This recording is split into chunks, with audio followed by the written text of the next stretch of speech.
안녕하세요. 기술자들 아저씨예요. 너무 오랜만에 왔죠. 이번엔 하도 요즘에 비트코인 시장이나 조립 PC 시장이 너무 과열되어 있는 경향이 있는 것 같아서 보통 우리가 조립 PC를 살 때는 컴퓨전이라는 사이트예요, 지금요. 여기에서 사양을 만들어 놓은 게 이 컴퓨터를 잘 모르는 친구들은 여기에 보이다시피 배틀그라운드, 뭐 로스트아크, 엘리온, 뭐 월드 오브 워크래프트 뭐 이런 식으로 보면서 사양이 짜여져 있는 컴퓨터들을 클릭을 해서 안에 상세 보기는 하지 않고, 뭐 우리 잘 컴퓨터 잘 모르는 친구들은 솔직히 여기에 나와 있는 CPU, 램, VGA, SSD, 파워 요 정도만 알아도 더 알 필요가 없다고 생각을 하고 그냥 바로 여기서 부품 견적 단기 바로 사버리는 경우가 있어요. 절대 이렇게 하시면 안 되고 상세 보기를 한번 해보세요. 상세 보기 해보시면은 이 컴퓨터는 124만 7천 원짜리고, 뭐 이거는 그냥 참고 삼아 보시면 되고, 쭉쭉쭉 내려보면은 이런 식으로 CPU는 뭐고, 그리고 메모리는 뭐고, 메인보드는 뭐고, 그래픽 카드는 또 뭐고, 이런 식으로 쭉쭉쭉 그 만들어낸 회사와 마이크로닉스라는 회사에서 EM1 우퍼라는 케이스를 만들어냈다 라는 걸 알 수가 있어요. 근데 보통 여기까지만 보고 아 이거만 난 잘 모르니까 그냥 이대로 구매하면 돼 라고 하시는 분이 대부분일 거예요. 하지만 여기서 체크를 하고 넘어가야 될 것들이, 자, 첫 번째, 인텔 CPU인데 어떤 다른 사이트에서는 정품 박스가 아니고 벌크나 AS 기간이 짧은 것들이 여기에 더 싼 가격으로 판매될 경우가 있어요. 절대 요거는 정품 박스를 구매를 하셔야 돼요. 인텔 코어 10세대 i5 1400F라고 돼 있죠. 이 F자가 들어가 있는 거는 뭐냐면은 그래픽 카드 코어가 없는 거예요. 1400F랑 1400을 가격을 비교를 하면은 한 3만 원에서 4만 원 정도 차이가 날 거예요. 그러면 컴퓨터 잘 모르는 친구들은 1400F만 구매를 하고 아 더 싸니까 그래픽 카드를 구매를 안 한다면은 이거는 뭐 컴퓨터 무용지물이겠죠? 사봤자 화면 안 나와요. 먹통돼요. 그래서 컴퓨터 고장났다고 저한테 AS 들어오는 경우도 한 두 번, 세 번 정도 있었어요. 그래서 그분들한테는 그래픽 카드를 따로 판매를 했죠. 메모리 같은 경우에 아저씨가 한번 보여줄 거는 삼성이 아닌 타 회사에서도 굉장히 많이 만들어요. 컴퓨터 부품의 메모리 한번 볼게요. PC용. 만약에 예를 들어서 지금 DDR4로 돼 있고 낮은 가격선을 한번 눌러봤어요.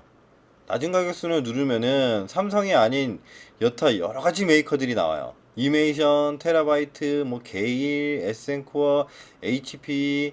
자, 이 가격만 보고 삼성 이외에 다른 램을 구매를 하시게 되면 큰 코 다쳐요. 불량이 나오는 경우가, 저는 삼성을 제외한 다른 메이커를 얘기하는 거기 때문에 뭐 아저씨가 삼성을 특별히 좋아해서가 아니고 아저씨가 조립을 하다 보니까 삼성이 아닌 다른 램을 썼던 것들은 1년이 안 됐어도 불량이 굉장히 많이 나더라고요. 그래서 삼성 램을 꼭 쓰라고 말씀을 드리는 거고, 아까 여기서 다시 상세 보기 들어가 볼까요? 요번엔 배틀그라운드 PC를 볼게요. 이건 243만 6천 원짜리네요. 요즘에 이렇게 PC 가격이 많이 비싸진 이유가 그래픽 카드가 비트코인이라는 가상화폐를 만드는데 그래픽 카드가 필수로 들어가기 때문에 비트코인을 채굴하는 사람들이 그래픽 카드를 엄청나게 많이 구매를 해서 그래픽 카드 가격이 한 6개월에서 1년 전 정도보다 한 2배 이상, 3배, 4배 이상 가량 뛰었어요. 굉장히 기현상인데 이런 현상들 때문에 요즘에는 제가 잘 PC를 구매하지 말라고 말씀을 드려요. 뭐 예를 들어서 이 사양에다가 중고로 뭐 1060이나 1050을 꼽아서 조금 더 싸게 초기 투자 비용을 싸게 들어간 다음에 만약에 여기서 1050이나 1060 중고가 들어가면 한 20만원에 30만원 밖에 안 들어가요. 147만원에서 2, 30만원 정도밖에 안 들어간다면은 한 110만원을 세이브 할 수 있겠죠. 그럼 110만원이 세이브가 되면은 이거는 130 정도의 컴퓨터를 살 수 있다는 거겠죠.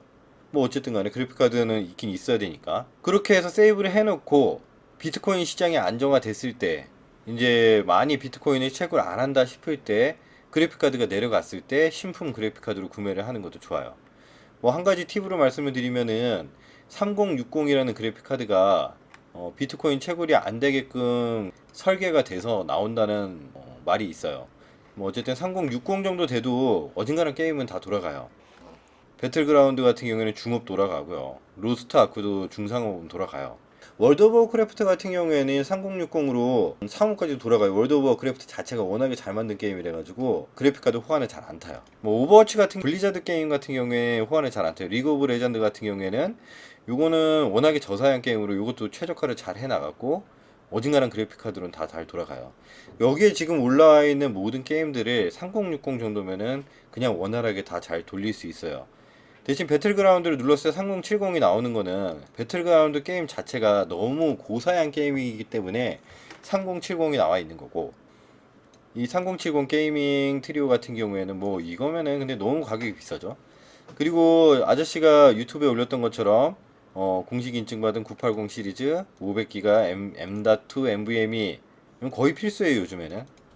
그리고 FSP 하이드로 G 프로 750 얘도 훌륭한 파워고요.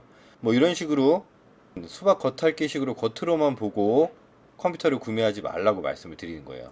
상세 보기 꼭 누르시고 옵션을 바꿀 수 있는 것들을 꼭 한 번씩 체크를 하세요. 이제는 아저씨가 한번 견적을 내놓은 걸 한번 볼게요. i7 1700이에요. 1700 정품 박스. 아, 참. i7 이상의 CPU는 열이 너무 많이 발생하기 때문에 i7 i9 같은 경우에는 쿨러를 사제 쿨러로 달아줘야 돼요. 인텔에서 정품으로 나오는 쿨러는 못 써요. 열을 잘 못 식히기 때문에 여기 쿨러 튜닝 용품에 보면 CPU 쿨러에서 뭐 여러 가지 것들이 나올 텐데 왼쪽에 한번 볼게요. 뭐 이렇게 세워져 있는 스탠딩 쿨러를 꼭 구매를 해야 돼요. 그래서 추가로 하나 더 달아줘야지 컴퓨터 오래 쓸 수 있어요.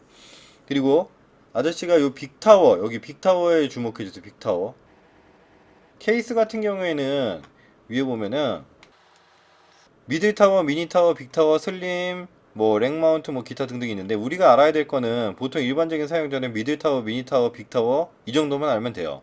슬림은 쓰지 마세요. LP형이 들어가는 건데 오래 못 써요. 절대 오래 못 써요. 사무용으로 쓴다고 하더라도 슬림형은 저는 안 팔아요. 미니타워나 빅타워, 미들타워 주로 파는데 사양이 제일 안 좋은 거는 미니타워에 넣어서 팔고 사무용은, 그리고 미들타워 게임 조금 하고 뭐 사무도 조금 본다 하는 거 미들타워에 넣고, 전문적인 뭐 일러스트레이터나 아니면 3D 맥스나 아니면 캐드나 뭐 배틀그라운드 게임이라든지 여기 밑에 있는 이런 게임들을 할 때는 저는 무조건 빅타워를 쓰라고 말씀드려요. 아까도 말씀드렸듯이 i7 같은 경우에는 열이 너무나 많이 발생하기 때문에 쿨러도 신경 써야 되고 케이스도 신경을 써야 되는 거예요. 1060 이상의 i7, i9 CPU를 쓸 거면 빅타워는 꼭 쓰셔야 돼요. A4 메인보드인데 아수스 메인보드에 그냥 까놓고 얘기 드릴게요. 사용하면 볼게요. B460 보드인데 B460 MA 보드예요. 이거 아저씨 영상을 여러 개 제작했던 것처럼 M.2 NVMe가 두 개가 들어가요. 그리고 메모리도 4개 꼽을 수 있고요.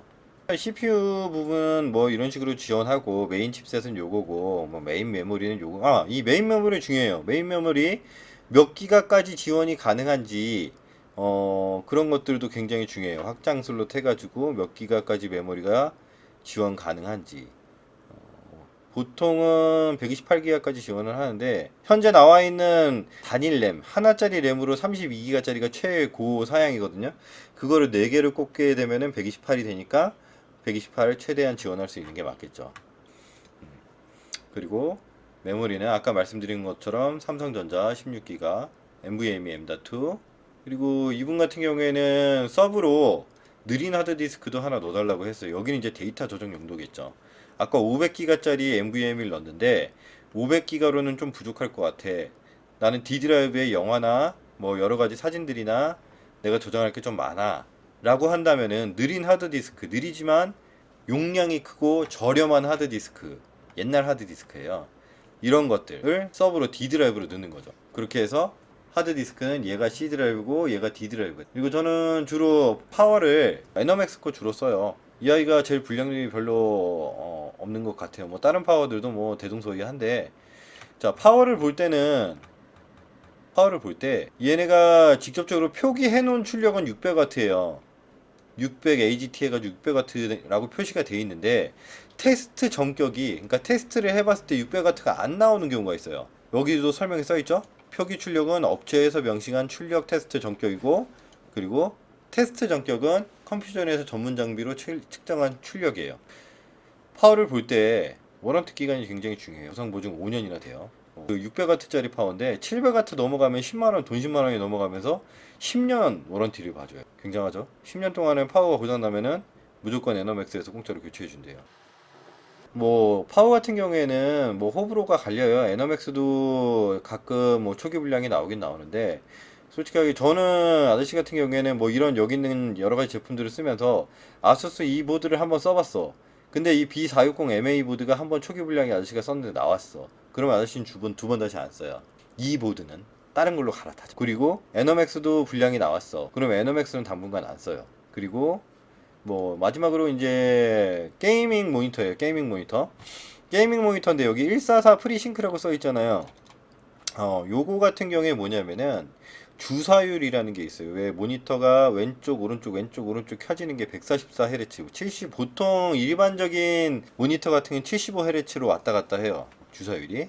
근데 144Hz로 왔다 갔다 한다면은 굉장히 빠른 속도로 왔다 갔다 하기 때문에 캐릭터의 모든 움직임들이 굉장히 부드럽게 느껴지는 거거든요. 144Hz면은. IPS 패널이라는 거는 삼성 핸드폰이랑 아이폰이랑 경쟁 관계에 있잖아요. 근데 삼성 핸드폰보다 아이폰이 훨씬 더 화질이 좋은 이유가 아이폰에서 IPS 패널을 썼어요. 뭐 요거는 LG에서 만든 패널이고 삼성은 삼성에서 만든 패널을 쓰는데 뭐 이것도 호불호가 갈리는데 삼성 패널 같은 경우에는 굉장히 샤프해요. 모든 선들이 날렵하고 깔끔하게 보여요. 근데 LG 같은 경우에는 그런 면에서는 조금 떨어져도 LG 같은 경우에는 색감이 굉장히 자연스럽게 잘 나와요. 그런 장단점이 있는데 뭐 이거는 그냥 아저씨 주관적으로 그 써보고 나서 말씀을 드리는 거예요. 써보고 나서 그냥 이거는 주관적인 느낌이에요. 객관적인 자료는 뭐 어디에도 없습니다. 아저씨 눈이 느끼는 거니까 뭐 이런 식으로 한 대의 견적을 한번 내봤어요. 자, 한 가지 견적을 더 보여드릴게요. CPU라는 회사를 AMD와 인텔에서 만들어요. 아까 그 정도 사양하고 비슷한 사양으로 한 대를 뽑아봤어요. CPU하고 메인보드가 바뀌어서 라이젠 7 마티즈 3700X인데요. 근데 저는 라이젠을 별로 선호를 안 해요. 라이젠은 인텔보다도 열이 더 많이 나요. 아까 i7, i9 같은 경우에 열이 많이 나서 CPU 쿨러도 엄청 큰 거를 달아야 되고 뭐 어쩌고저쩌고 말씀을 드렸잖아요. 근데 여기 지금 AMD 쿨러 같은 경우에 보면은 이 쿨러 AMD에서 기본적으로 제공하는 쿨러도 어마어마하게 커요. 근데 이 쿨러도 감당이 안 돼요. 물론 1년 딱 한 1년 정도까지는 괜찮아요. 근데 1년이 넘어가면은 열이 너무 많이 나기 때문에 저 쿨러도 나중에는 사제 쿨러로 교체를 해줘야 돼요. 음, 그래서 AMD 같은 경우에는 저 아저씨는 별로 추천 안 하고 싶어요.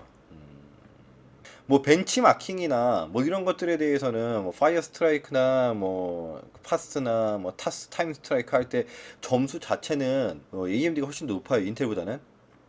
뭐 가성비는 훨씬 좋죠. 근데 예전에야 가성비라는 말이지 요즘에는 인텔하고 AMD가 가격이 완전히 똑같아졌어요. AMD가 예전에는 가격도 훨씬 싸고 인텔 성능을 따라잡아가지고 가성비가 훨씬 좋다는 얘기가 나왔지만은 요즘에는 그냥 가격이 똑같아요. 물론 AMD 원하시는 분들은 AMD 많이 쓰시는 분들도 계시는데 저는 AMD 쓰시는 분들은 DIY 그러니까 Do It Yourself가 되는 분들이나 이걸 쓰시는 게 나을 것 같아요. 혼자서 모든 걸 조립하고 모든 수리가 다 가능한 분들은. 그리고 아까처럼 아수스에서 B550 보드 B550 보드 요것도 스펙이 참 괜찮아요. 아까 B460이랑 B550이랑 거의 비슷비슷해요. 생긴 게 이 CPU 소켓만 좀 틀릴 뿐이죠. 뭐 이런 식으로 간단하게 오늘은 두 대, 뭐 세 대 이렇게 그냥 남이 만들어 놓은 견적으로 보여드렸고 다음번 리뷰에서는 뭐 CPU면 CPU, 뭐 메인보드면 메인보드, 메모리면 메모리, 하드면 하드 뭐 이런 식으로 해서 하나하나 자세히 제가 다시 설명을 드릴 거예요. 계속해서 발전하고 있으니까 아저씨도 계속 공부를 해야 되고 공부를 하면서 알게 된 것들을 계속해서 올리도록 할게요. 간단간단하게 잘라서 아저씨가 계속해서 올릴게요. 이제부터 다시 기술자들 아저씨 채널 구독해주세요. 뭐 아저씨들의 목소리가 너무 지루하고 조금 난해하다 싶은 것들이 있으면 얼마든지 질문 올려주시면은 다 답변 남겨드리고 그거에 관련된 영상도 찍어서 올려봐 드릴 테니까 도움이 됐다 싶으면은 좋아요, 구독 꼭 눌러주세요. 여기까지 할게요. 오늘도 행복하시고요. 다들 건강하세요.